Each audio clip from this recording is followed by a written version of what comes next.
Good morning students.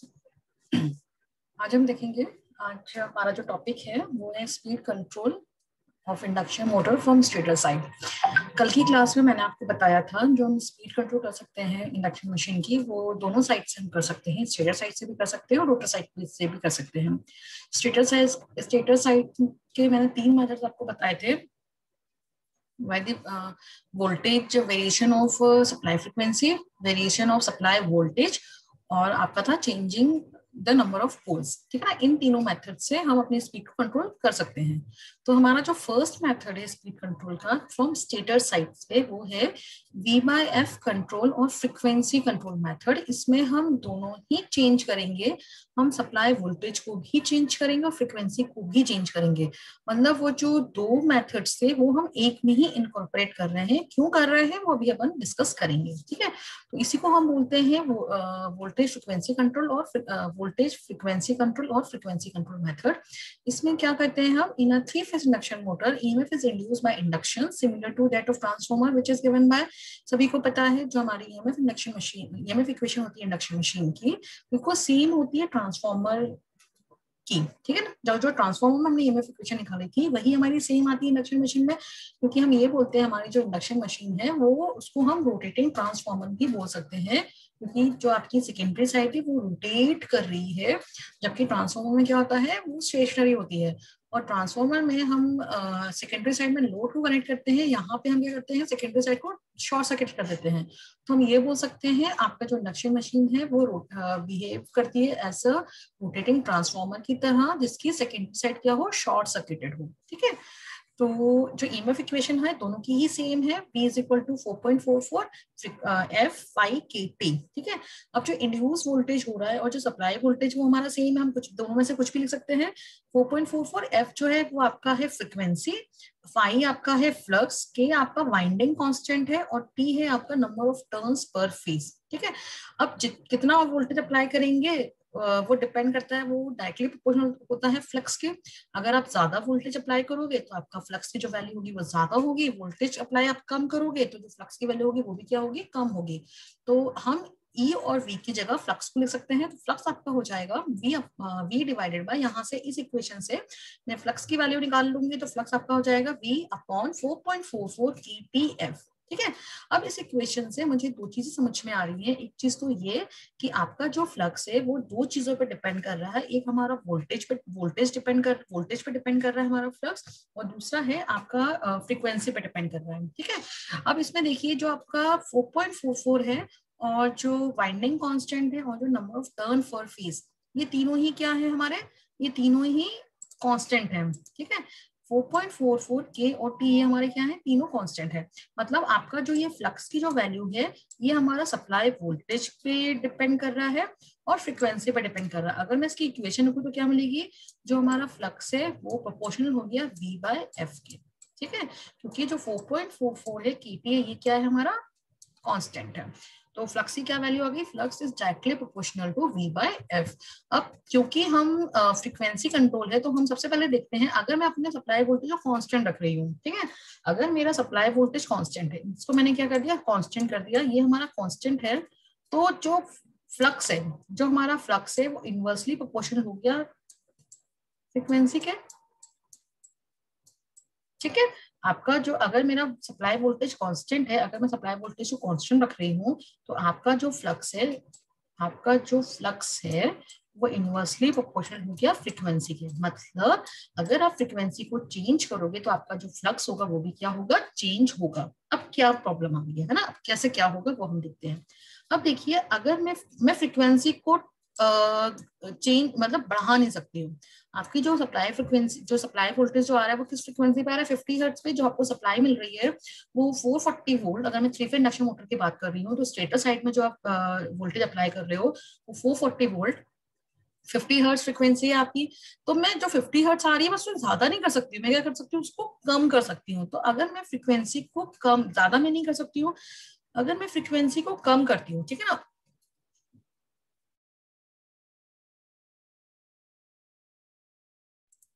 अगर मैं अपनी फ्रीक्वेंसी को कम करती हूँ क्योंकि मैं अभी इंक्रीज नहीं कर पा रही हूँ, तो देखिए अगर मैं अपनी फ्रीक्वेंसी कम करूँ, तो क्या इफेक्ट होता है? अगर मैं अपनी फ्रिक्वेंसी को कम करती हूँ तो मेरा जो फ्लक्स है वो क्या होगा, मेरा इंक्रीज हो जाएगा, ठीक है ना, क्योंकि इनवर्सली प्रोपोर्शनल है। अगर मैं फ्रिक्वेंसी को डिक्रीज कर रही हूँ तो मेरा फ्लक्स क्या होगा, इंक्रीज हो जाएगा। अब क्या होगा अगर मेरा फ्लक्स इंक्रीज हो रहा है? देखिए, जो बीएच कर्व होता है, जो ऑपरेटिंग पॉइंट होता है आपका इंडक्शन मशीन का, वो नियर टू सैचुरेशन होता है, ठीक है ना। मतलब जो इंडक्शन मशीन जो वर्क करती है वो नियर टू सैचुरेशन वर्क करती है। अगर मैं बीएच कर्व की बात करूं तो ये आपका बीएच कर्व है, इस तरह से आपका है ना।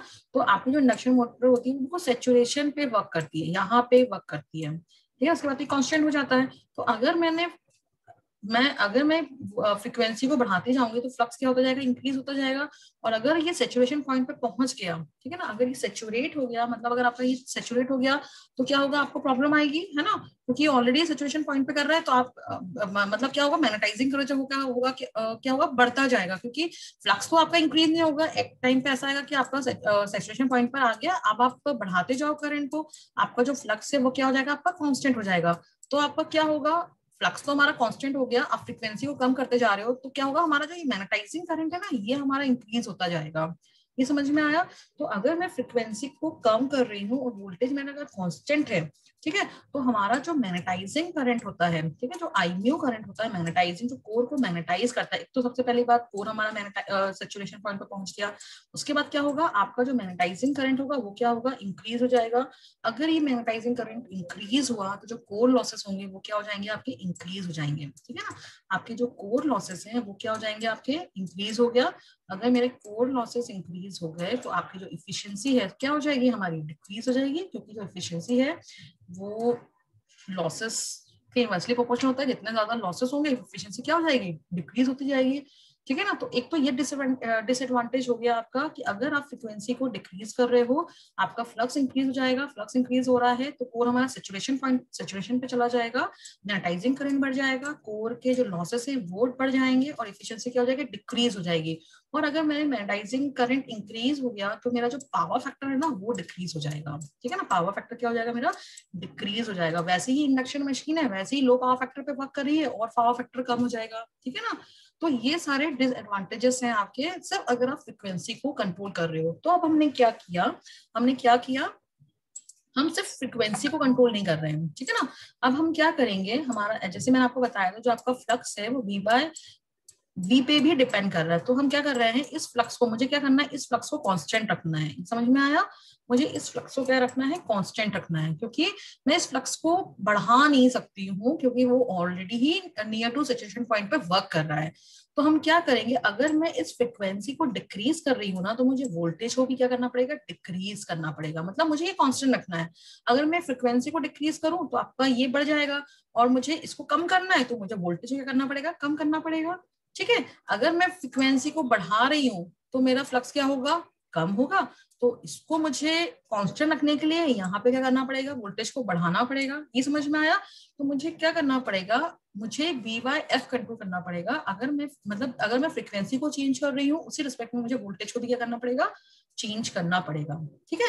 मतलब अगर मैं फ्रिक्वेंसी को डिक्रीज कर रही हूँ तो मुझे वोल्टेज भी डिक्रीज करना है, अगर मैं फ्रिक्वेंसी को इंक्रीज कर रही हूँ तो मुझे वोल्टेज को भी इंक्रीज करना है। तो इस मेथड को चेंज कर मैं अपने जो स्पीड है वो उसको चेंज कर सकती हूँ, ठीक है। तो जो नेक्स्ट स्लाइड देखिए, now if we change the frequency, synchronous speed changes. अगर मैं फ्रीक्वेंसी को चेंज कर रही हूँ, मेरी सिंक्रोनस स्पीड चेंज हो रही है, but with decrease in frequency. अगर मेरी फ्रीक्वेंसी डिक्रीज हो रही है तो फ्लक्स मेरा क्या होगा, इंक्रीज होगा। And this change in value of flux causes saturation of rotor in stator core. तो स्टेटर कोर और रोटर में क्या हो जाएगा, सैचुरेशन हो जाएगा, which will further causes increase in load current। अब क्या होगा, हमारा जो लोड करंट है, जो मैग्नेटाइजिंग करंट है, वो क्या हो जाएगा, इंक्रीज हो जाएगा, ठीक है। तो क्या होगा, हमारी एफिशिएंसी क्या हो जाएगी, कम हो जाएगी, कोर लॉसेस हमारे बढ़ जाएंगे। So it's important to maintain flux constant. मुझे फ्लक्स कांस्टेंट रखना है, मुझे फ्लक्स कांस्टेंट ही रखना पड़ेगा। तो क्या वे है फिर, अगर मुझे फ्लक्स को कांस्टेंट रखना है, मुझे वोल्टेज को चेंज करना पड़ेगा, ठीक है ना। It is only possible if we change the voltage. That is if we decrease frequency, अगर मैं फ्रीक्वेंसी को डिक्रीज कर रही हूँ, है ना, आपका फ्लक्स क्या हुआ, इंक्रीज हो रहा है। But at the same time if we decrease voltage, अगर मैं वोल्टेज को भी डिक्रीज कर दूं तो फ्लक्स हमारा डिक्रीज हो जाएगा। तो कोई भी फ्लक्स में क्या होगा, चेंज नहीं होगा। Hence it remains constant. क्या रहेगा, हमारा कांस्टेंट ही रहेगा। ठीक है। So here we are keeping the ratio V by F। अगर आप फ्रीक्वेंसी को अच्छा अब कैसे स्पीड कंट्रोल कर रहे हैं, अब देखिए 120 F by P 120 F by P होगा। अगर मैं फ्रीक्वेंसी को कम कर रही हूँ, ठीक है, अगर मैं फ्रीक्वेंसी को कम कर रही हूँ तो जो मेरी स्पीड है वो क्या हो रही, कम हो रही है, सिंक्रोनस स्पीड मेरी कम हो रही है। अगर मेरी सिंक्रोनस स्पीड कम हो रही है तो मेरी जो रोटर की स्पीड है वो भी क्या हो जाएगी, कम हो जाएगी। और अगर मैं फ्रीक्वेंसी को ज्यादा कर रही हूँ तो मेरी सिंक्रोनस स्पीड क्या होगी, ज्यादा होगी, तो मेरी रोटर की स्पीड भी क्या हो जाएगी, बढ़ जाएगी। तो इस तरह से फ्रीक्वेंसी को चेंज करें, इसलिए हमने इसको फ्रीक्वेंसी कंट्रोल मेथड बोला है, ना कि वोल्टेज कंट्रोल मेथड, ठीक है ना, या फिर हम इसको V by F कंट्रोल बोलते हैं। So here we are keeping the ratio V by F as constant है, it is named as V by F control method. बहुत इंपॉर्टेंट मेथड है, ठीक है। For controlling the speed of three-phase induction motor by BF method, we have to supply variable voltage and variable frequency, which is easily obtained by। अब मुझे कैसे variable voltage variable frequency मिलेगी, तो मैं converter inverter set लगाती हूँ, ठीक है ना। कन्वर्टर इन्वर्टर सेट से मुझे वेरिएबल वोल्टेज भी मिलता है, वेरिएबल फ्रीक्वेंसी भी मिल जाती है, ठीक है। तो इस मेथड से, ये जो मेथड था आपका, ये था आपका speed control of induction motor by B by F control method. Thank you so much.